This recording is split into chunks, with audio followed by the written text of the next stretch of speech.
ஆண்டவர் சொல்றாரு, அவருடைய விருப்பத்தின்படி நம்ம வாரதை விட்டுட்டு விருப்பத்துக்கு மீறி நம்ம வீட்டை அடமானம் போட்டு நம்ம ஒரு லோன் வாங்குறோம். நம்ம வீட்டை மீட்கிற அளவுக்கு நமக்கு காசு இருக்கணுமல்ல.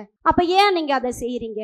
ஏன் லோன் வாங்குறீங்க? நம்மளுக்கு திராணிக்கு மேலாக உன்னை சோதிக்கப்பட விடேன்னு சொல்லி ஆண்டவர் சொல்றாரு. ஆனாலும் அவன் தன் இச்சையினால், அவன் சுய இச்சையினால், அவன் விருப்பத்தின்படி செஞ்சுட்டு நம்ம என்ன பண்ணுவான்? பிரச்சனையில மாட்டிக்கிட்டு சோதனை வந்த பிறகு நம்ம என்ன பண்ணுவோம்? ஆண்டவர் விட்டு ஓடி போடுவான். கொஞ்ச காலத்தில் மாத்திரம் நம்ம ஆண்டவரோடு நிற்கக்கூடாது. கடைசி பரியந்த முடிவு பரியந்தமும் நிலை நிற்பவனே ரட்சிக்கப்படுவான் என்று வேதம் சொல்லுது. அவர்தான் சொல்லிருக்காரு, உங்களை உயர்த்திருக்கும்படி அவருடைய பெல்லத்தை கரத்து நீ அடங்கிரு, அவருக்கு தெரிய ஏற்ற காலத்தில் உனக்கு என்ன செய்யணும்னு சொல்லி ஆண்டவர் தெளிவாய் சொல்றாரு. அவர் பலத்த கரத்துக்குள்ள நீ அடங்கிரு, அவர் பலத்த குரலை நீ நடக்க பழகு.